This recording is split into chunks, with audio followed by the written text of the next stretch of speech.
"Hand me the hockey stick," I commanded, lying flat on the top shelf of the basement storage unit as it wobbled. Vincent steadied the shelves and handed me the stick, accidentally smacking my face. Luckily, I was wearing a safety helmet complete with a face shield, so I felt nothing. I wondered if this was what my husband had in mind when he vowed to love me for better or worse, as I adjusted my leather, bite-resistant gloves and gave him a thumbs up. "Let's do this," I said, my voice muffled by the plastic safety shield.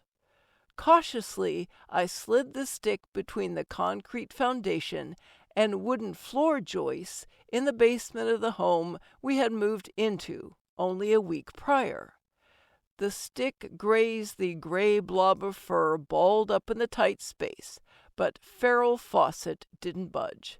The terrified cat turned her head slowly, let out a weak hiss, and slumped back down.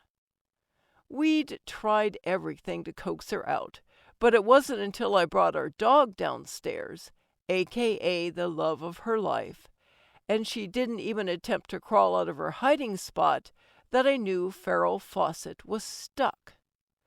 "She's not looking good," I called down to Vincent, still holding onto the unsteady shelf for dear life.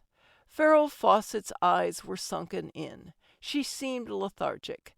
The food and water I'd crammed up on the ledge appeared untouched. I had no clue if she could even reach the dishes, but I couldn't push them any closer. After all, Farrell Fawcett had been through being captured and moved across the state to 2 different homes. I feared the traveling feral cat might die wedged into a dark corner of my basement. For those of you who haven't followed Farrell Fawcett's story, here's a Cliff Notes version of events. Roughly 5 years ago, a feral cat showed up at my house and fell in love with my dog, Bronco. Beautiful and oozing with catitude, she reminded me of a celebrity. I named her Farrell Fawcett. Even though the sassy feline wanted nothing to do with humans, she began waiting at the back door every morning to take long walks on our property with Bronco. The two became inseparable.